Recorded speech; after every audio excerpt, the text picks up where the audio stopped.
Hello, welcome back to Yummy Malabar. ഇന്ന് നമ്മൾ recipe video അല്ല, അതിനു പകരം നമ്മൾ കുറച്ച് ടിപ്സ് ആയിട്ടാണ് വന്നിട്ടുള്ളത്. വിപ്പിംഗ് ക്രീം എങ്ങനെ പെർഫെക്റ്റ് ആയിട്ട് ബീറ്റ് ചെയ്തെടുക്കാം എന്നുള്ള വീഡിയോ ആണ് ചെയ്തെടുക്കുന്നത്. അപ്പോൾ നമുക്ക് വീഡിയോയിലേക്ക് പോയാലോ. അപ്പോൾ ആദ്യം തന്നെ ശ്രദ്ധിക്കേണ്ട മെയിൻ കാര്യം എന്ന് പറയുന്നത് നമ്മൾ എടുക്കുന്ന ബൗളും ബ്ലേഡും നല്ല ക്ലീൻ ആയിട്ടിരിക്കണം. വെള്ളത്തിൻ്റെ അംശം ഒട്ടും തന്നെ ബ്ലേഡിലും ബൗളിലും കാണാനായിട്ട് പാടില്ല. പിന്നെ ബീറ്റ് ചെയ്തെടുക്കുമ്പോൾ ഇതുപോലുള്ള ഗ്ലാസ് ബൗളോ അല്ലെങ്കിൽ സ്റ്റീലിൻ്റെ ബൗളോ എടുത്താൽ നന്നായിരിക്കും. അപ്പോൾ ഞാനിവിടെ യൂസ് ചെയ്യുന്ന ക്രീം ഫിയോണ വിപ്പിംഗ് ക്രീമാണ്. ഇതിന് മുൻപ് ഞാൻ ട്രോപ്പോലൈറ്റ് ക്രീം വെച്ചിട്ട് ബീറ്റ് ചെയ്യുന്ന വീഡിയോ ഞാൻ ചെയ്തിട്ടുണ്ട്. കാണാത്തവരുണ്ടെങ്കിൽ കാണാൻ ലിങ്ക് ഞാൻ ഡിസ്ക്രിപ്ഷൻ ബോക്സിൽ കൊടുക്കാം. അപ്പോൾ ഈ ഫിയോണ വിപ്പിംഗ് ക്രീമിൻ്റെ റേറ്റ് വന്നിട്ട് നമുക്ക് 175 രൂപയാണ്. അപ്പോൾ ഇങ്ങനെയാണ് ഇതിൻ്റെ ഓപ്പണിങ് വരുന്നത്. അപ്പോൾ നമ്മൾ യൂസ് ചെയ്ത് കഴിഞ്ഞാൽ ഇതുപോലെ അങ്ങ് ഫോൾഡ് ചെയ്തിട്ട് മടക്കി വെച്ചിട്ട് നമുക്ക് ഫ്രിഡ്ജിൽ സൂക്ഷിക്കാവുന്നതാണ്. അപ്പോൾ ക്രീം യൂഷ്വലി ഞാൻ ഫ്രീസറിൽ സൂക്ഷിച്ചതിന് ശേഷം പിന്നെ ബീറ്റ് ചെയ്യുന്നതിൻ്റെ അതായത് നമുക്ക് ആവശ്യമുള്ളതിൻ്റെ തലേ ദിവസം ഞാൻ ഫ്രിഡ്ജിൻ്റെ ഡോറിൽ അങ്ങനെ അവിടെ താഴേക്ക് ഇറക്കി വെക്കാറാണ് പതിവ്. അപ്പോൾ സാധാരണ ഞാൻ ഫ്രീസറിലാണ് ക്രീം സൂക്ഷിക്കാറ്. അപ്പോൾ ഇത് ഓപ്പൺ ആക്കി കഴിഞ്ഞാൽ ഇതുപോലെ നമുക്ക് സീൽ ചെയ്തിട്ട് ഫ്രിഡ്ജിൽ വെക്കാവുന്നതാണ്. പിന്നെ നിങ്ങൾ ക്രീം മേടിക്കുമ്പോൾ നോൺ ഡയറി ആയിട്ടുള്ള വിപ്പിംഗ് ക്രീം മേടിക്കണം. ഫിയോണ, റിച്ച്, വിവോ അതൊക്കെ ഈ നോൺ ഡയറി വിപ്പിംഗ് ക്രീമിൽ പെട്ടതാണ്. അപ്പോൾ നമുക്കിനി ക്രീം ബീറ്റ് ചെയ്തെടുക്കാം. അപ്പോൾ ക്രീം ബീറ്റ് ചെയ്തെടുക്കാനായിട്ട് ഞാനിവിടെ 1/4 കപ്പ് അളവിൽ ക്രീം ബൗളിലേക്ക് ഇട്ട് കൊടുക്കുന്നുണ്ട്. നല്ല തണുത്ത ക്രീം ഇതുപോലെ ആയിരിക്കണം. നമ്മുടെ ക്രീമിൻ്റെ ഒരു ഫോം വന്നിട്ട് കട്ട പിടിച്ചിരിക്കരുത്, ലൂസായിട്ടിരിക്കണം. ഇനി നമുക്ക് ബീറ്ററിൻ്റെ ഫസ്റ്റ് സ്പീഡിലിട്ടിട്ട് ഏകദേശം 1 മിനിറ്റ് നമുക്ക് ബീറ്റ് ചെയ്തെടുക്കാം. നിങ്ങൾക്ക് വേണമെങ്കിൽ ഒരു ടൈമറൊക്കെ വെച്ചോ, എന്നിട്ട് കറക്റ്റ് 1 മിനിറ്റ് നേരം നമുക്ക് ഫസ്റ്റ് സ്പീഡിലിട്ടിട്ട് നന്നായിട്ടൊന്ന് ബീറ്റ് ചെയ്തെടുക്കാം. അപ്പോൾ ഞാൻ ഗ്ലാസ് ബൗൾ അല്ലെങ്കിൽ സ്റ്റീൽ ബൗൾ എന്ന് പറയാനുള്ള കാരണം എന്താണെന്ന് വെച്ചാൽ നമ്മൾ തണുത്ത വിപ്പിംഗ് ക്രീമാണ് ഇതിലേക്ക് ഒഴിച്ചു കൊടുക്കുന്നത്. അപ്പോൾ ഈ തണുപ്പ് അങ്ങനെ കുറച്ചധികം നേരം നിലനിൽക്കാനായിട്ട് ഈ ഗ്ലാസ് ബൗൾ അല്ലെങ്കിൽ സ്റ്റീൽ ബൗൾ എടുക്കുകയാണെങ്കിൽ നന്നായിരിക്കും. വേറെ ബൗൾ അതായത് പ്ലാസ്റ്റിക്കോ ഫൈബറോ അത് യൂസ് ചെയ്താൽ സ്റ്റിഫ് പീക്സ് ആയിട്ട് കിട്ടില്ല എന്നല്ല ഞാൻ പറയുന്നത്. പക്ഷേ ഒന്നും കൂടെ നല്ലത് ഗ്ലാസ് ബൗൾ അല്ലെങ്കിൽ സ്റ്റീൽ ബൗൾ. അപ്പോൾ ഏകദേശം 1 മിനിറ്റ് ആയപ്പോഴേക്കും നമ്മുടെ ക്രീം ഇത്തിരി ഡബിൾ ക്വാണ്ടിറ്റി ആയി വന്നിട്ട് ലെയറൊക്കെ ഫോം ചെയ്യാനായിട്ട് തുടങ്ങിയിട്ടുണ്ട്.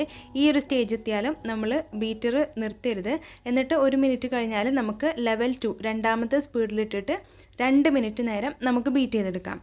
അപ്പോൾ ക്രീം നമ്മൾ ഓവറായിട്ട് ബീറ്റ് ചെയ്യാനും പാടില്ല, എന്നാൽ കുറവായിട്ടും ബീറ്റ് ചെയ്യാനായിട്ട് പാടില്ല. അപ്പോൾ ഓരോ അളവിനും ഓരോ ടൈമാണ്. അതായത് ഇപ്പോൾ ഞാൻ 1/4 കപ്പ് അളവിൽ ക്രീം എടുത്തിട്ട് ബീറ്റ് ചെയ്യുമ്പം എനിക്ക് ഏകദേശം 4 മിനിറ്റ് അല്ലെങ്കിൽ 3.5 മിനിറ്റാണ് എടുക്കുന്നത്. അപ്പോൾ നിങ്ങൾ 2 കപ്പൊക്കെ എടുക്കുകയാണെങ്കിൽ അതിനേക്കാളും കൂടുതൽ സമയം വേണ്ടി വരും. ഒരു 8-9 മിനിറ്റ് ബീറ്റ് ചെയ്തെടുക്കാനായിട്ട് വേണ്ടി വരും. അപ്പോൾ കണ്ടില്ലേ, നമ്മുടെ ക്രീം ഇവിടെ സ്റ്റിഫ് പീക്സ് ആയിട്ട് വരാൻ തുടങ്ങിയിട്ടുണ്ട്. നല്ല സോഫ്റ്റായി വരുന്നുണ്ട് നമ്മുടെ ക്രീം. പിന്നെ അടുത്ത ടിപ്പ് എന്ന് പറയുന്നത് ഇപ്പോൾ ഞാൻ ചെയ്തെടുക്കുന്നത് കണ്ടില്ലേ, ഒരേ ഡയറക്ഷനിൽ തന്നെ നമുക്ക് ക്രീം ബീറ്റ് ചെയ്തെടുക്കണം.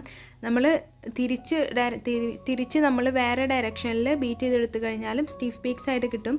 പക്ഷേ നിങ്ങൾ കണ്ടിട്ടില്ലേ, ഐസിങ് ചെയ്യുമ്പോൾ എയർ ബബിൾസ് പോലെയൊക്കെ നല്ല ഡ്രൈ ആയിട്ട് ക്രീം കാണാൻ തന്നെ ഒട്ടും വൃത്തി ഉണ്ടാവില്ല.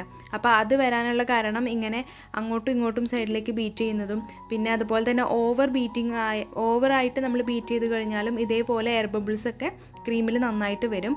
അപ്പോൾ ആ കാര്യം കൂടി ശ്രദ്ധിക്കുക. ഓവറായിട്ട് ബീറ്റ് ചെയ്യരുത്, അതുപോലെ തന്നെ ഓപ്പോസിറ്റ് ഡയറക്ഷനിൽ ബീറ്റും ചെയ്യരുത്. പിന്നെ ഇതേ സെയിം കാര്യങ്ങളൊക്കെ ശ്രദ്ധിച്ചു കഴിഞ്ഞാൽ നിങ്ങൾക്ക് ഇലക്ട്രിക് ബീറ്റർ ഇല്ലാതെ വിസ്ക് വെച്ചിട്ടും ചെയ്തെടുക്കാം. പക്ഷെ ഒരു കാര്യം എന്താണെന്ന് വെച്ചാൽ ഈ ഇലക്ട്രിക് ബീറ്റർ വെച്ച് ചെയ്തെടുക്കുന്നതിനേക്കാളും കുറച്ചും കൂടി കൂടുതൽ ടൈം ആകുമെന്ന് മാത്രം. പക്ഷെ നല്ല സ്റ്റിഫ് പീക്സ് ആയിട്ട് തന്നെ റെഡി ആയിട്ട് കിട്ടും. അപ്പോൾ നമ്മുടെ ക്രീം ഏകദേശമൊക്കെ റെഡി ആയിട്ടുണ്ട്. അപ്പോൾ നമ്മുടെ ബൗൾ ഇതുപോലെ ഇങ്ങനെ പതിയെ അങ്ങനെ റൊട്ടേറ്റ് ചെയ്ത് കൊടുത്താലും മതി.